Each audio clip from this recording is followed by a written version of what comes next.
ಜೀವನದಲ್ಲಿ ನಿಮ್ಮ ವ್ಯಾಲ್ಯೂ ಹೆಚ್ಚಿಸಲು ಈ ವಿಷಯಗಳನ್ನು ಗಮನದಲ್ಲಿಡಿ. 1. ಕೊಟ್ಟ ಮಾತನ್ನು ಯಾವತ್ತೂ ಉಳಿಸಿಕೊಳ್ಳಿ. 2. ಕಡಿಮೆ ಮಾತನಾಡಿ, ಆದರೆ ಒಳ್ಳೆಯ ಮಾತನ್ನೇ ಆಡಿ. 3.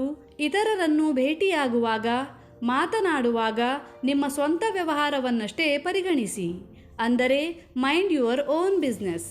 4. ಬೇರೆಯವರ ಎದುರಿಗೆ ನಿಮ್ಮ ಕಷ್ಟಗಳನ್ನು ಎಂದಿಗೂ ಹೇಳಿಕೊಳ್ಳಬೇಡಿ. 5. ಹಾಗೆ ಬೇರೆಯವರ ಹತ್ತಿರ ನಿಮ್ಮ ವೈಯಕ್ತಿಕ ವಿಷಯಗಳನ್ನು ಕೂಡ ಎಂದಿಗೂ ಹೇಳಿಕೊಳ್ಳಬೇಡಿ. ಮಿತ್ರ ಶತ್ರುವಾಗಲು ಬಹಳ ಸಮಯ ತಾಗುವುದಿಲ್ಲ. 6. ನಿಮ್ಮ ಪರ್ಸನಾಲಿಟಿಯನ್ನು ಸುಧಾರಿಸಿಕೊಳ್ಳಿ, ಶಿಸ್ತಾಗಿ ಇರಿ ಮತ್ತು ಶಿಸ್ತಿನ ಬಟ್ಟೆಯನ್ನು ಧರಿಸಿ. 7. ಎಲ್ಲದಕ್ಕಿಂತ ಮೊದಲು ನಿಮಗೆ ನೀವೇ ಗೌರವ ಕೊಡಿ. ಯಾರ ಎದುರಿಗೂ ನೀವು ನಿಮ್ಮ ಬಗ್ಗೆಯೇ ಕೀಳಾಗಿ ಮಾತನಾಡಬೇಡಿ. ನೀವೇ ನಿಮಗೆ ಗೌರವ ಕೊಡದಿದ್ದರೆ ಇತರರು ಕೊಡುತ್ತಾರೆಯೇ? 8. ಜೀವನದಲ್ಲಿ ಮುಂದುವರೆಯಲು ಸದಾ ಪ್ರಯತ್ನಿಸುತ್ತಿರಿ. ಇತರರು ಒಳ್ಳೆಯ ಕಾರ್ಯಗಳನ್ನು ಮಾಡಿದಾಗ ಪ್ರಶಂಸಿಸುವುದನ್ನು ಮರೆಯಬೇಡಿ. ನಿಮ್ಮ ಹೇಳಿಕೆಗಳನ್ನು ಪದೇ ಪದೇ ತಿರುಚಬೇಡಿ ಅಥವಾ ಮಾತನ್ನು ಬದಲಾಯಿಸುವ ಕೆಲಸವನ್ನು ಮಾಡಬೇಡಿ. ಕಾರಣವಿಲ್ಲದೆ ಬೇರೆಯವರಿಗೆ ನಿಮ್ಮ ಸಮಯವನ್ನು ಮೀಸಲಿಡಬೇಡಿ. ಯಾವುದೇ ಕೆಲಸದಲ್ಲಿ ಸದಾ ಮುಂದೆ ಇರಲು ಪ್ರಯತ್ನಪಡಿ. ನಿಮ್ಮ ಕೆಲಸದಲ್ಲಿ ಎಕ್ಸ್ಪರ್ಟ್ ಆಗಿ, ಯಾವುದೇ ಕೆಲಸ ಮಾಡುತ್ತಿದ್ದರೂ ಆ ಕೆಲಸದಲ್ಲಿ ಚುರುಕಾಗಿರಿ.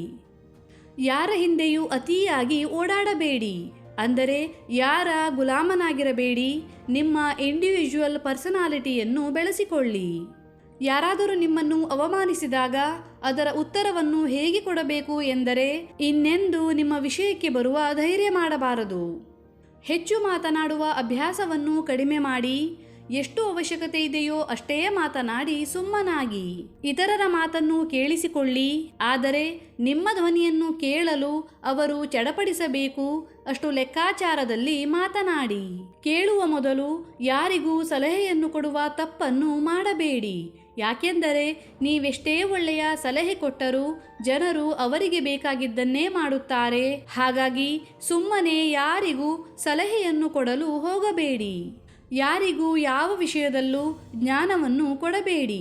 ಯಾಕೆಂದರೆ ಈಗಿನ ಕಾಲದಲ್ಲಿ ಎಲ್ಲರೂ ಜ್ಞಾನವನ್ನು ಹೊಂದಿರುವರೇ ಆಗಿರುವುದರಿಂದ ನೀವು ಸುಮ್ಮನೆ ಜ್ಞಾನವನ್ನು ಕೊಡಲು ಹೋದರೆ ಅವರು ನಿಮ್ಮನ್ನು ಬೇರೆಯದ್ದೇ ದೃಷ್ಟಿಯಿಂದ ನೋಡುವ ಸಂಭವ ಇರುತ್ತದೆ. ಹೆಚ್ಚಾಗಿ ಶಾಂತವಾಗಿರಲು ಪ್ರಯತ್ನಿಸಿ. ಶಾಂತವಾಗಿರುವುದರಿಂದ ಯಾವುದೇ ನಿರ್ಣಯವನ್ನು ಸರಿಯಾಗಿ ತೆಗೆದುಕೊಳ್ಳಲು ಸಹಾಯ ಆಗುತ್ತದೆ. ಯಾರಿಗೂ ಯಾರ ಮಾತಿಗೂ ತಕ್ಷಣ ರಿಪ್ಲೈಯನ್ನು ಕೊಡಬೇಡಿ. ಮಾತನಾಡುವ ಮೊದಲು ಅದರ ಪರಿಣಾಮಗಳ ಬಗ್ಗೆ ಯೋಚಿಸಿ ಆನಂತರವೇ ಉತ್ತರ ಕೊಡಿ. ಇಡೀ ದಿನ ನಿಮ್ಮ ಕೆಲಸಗಳತ್ತವೇ ಗಮನ ಕೊಡಿ. ಯಾವುದಾದರೊಂದು ಕೆಲಸದಲ್ಲಿ ಬ್ಯುಸಿಯಾಗಿರಿ, ಅಂದರೆ ಸುಲಭವಾಗಿ ಯಾರ ಕೈಗೂ ಸಿಗದಂತಿರಿ. ನೀವು ಪದೇ ಪದೇ ಒಬ್ಬರಿಗೆ ಮೆಸೇಜ್ ಮಾಡುತ್ತಿದ್ದರೆ ಅಥವಾ ಕಾಲ್ ಮಾಡುತ್ತಿದ್ದರೆ ಅವರು ರಿಪ್ಲೈ ಮಾಡುತ್ತಿಲ್ಲವಾದರೆ ತಿಳಿದುಕೊಳ್ಳಿ ಅವರಿಗೆ ನಿಮ್ಮಲ್ಲಿ ಆಸಕ್ತಿ ಇಲ್ಲ ಅಥವಾ ಅವರಿಗೆ ನಿಮಗೆ ಕೊಡುವಷ್ಟು ಸಮಯ ಇಲ್ಲ ಎಂದು. ಇಂತಹ ಪರಿಸ್ಥಿತಿಯಲ್ಲಿ ನಿಮ್ಮ ಸ್ವಗೌರವದ ಬಗ್ಗೆ ಆಲೋಚಿಸಿ ಮತ್ತು ಪದೇ ಪದೇ ಒಬ್ಬರಿಗೆ ಕಾಲ್ ಅಥವಾ ಮೆಸೇಜ್ ಮಾಡುವುದನ್ನು ನಿಲ್ಲಿಸಿಬಿಡಿ.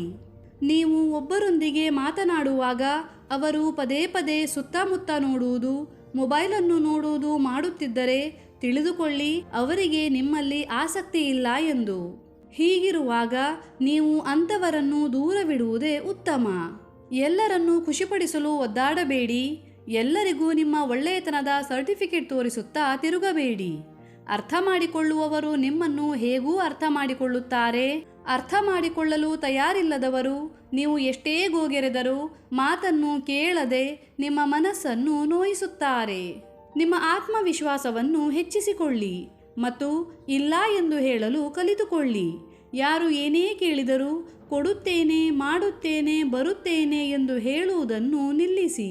ಕೆಲವು ಸಲ ಇಲ್ಲ ಎಂದು ಹೇಳುವ ಧೈರ್ಯವಿಲ್ಲದೆ, ಇಲ್ಲ ಎಂದು ಹೇಳಿದರೆ ಎಲ್ಲಿ ಅವರು ಬೇಸರ ಮಾಡಿಕೊಳ್ಳುತ್ತಾರೋ ಎನ್ನುವ ಹೆದರಿಕೆಯಿಂದ ಎಲ್ಲದಕ್ಕೂ ಒಪ್ಪುತ್ತಾ ಹೋದರೆ ನಿಮಗೆ ತೊಂದರೆ ಉಂಟಾಗುವುದು ಮಾತ್ರ ಖಂಡಿತ.